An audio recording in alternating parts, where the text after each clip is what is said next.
So I'll be showing you how to hide comments on Instagram. You can actually go ahead and hide other people's comments on your own posts.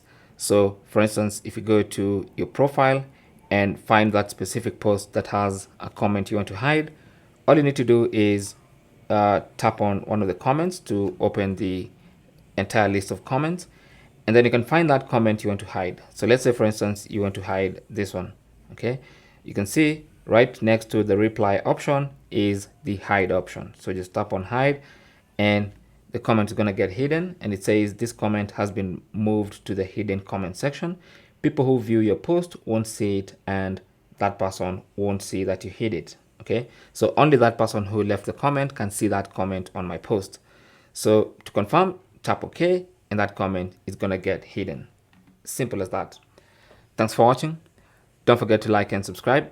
And if you have any comments or questions, talk to us in the comment section. Good luck.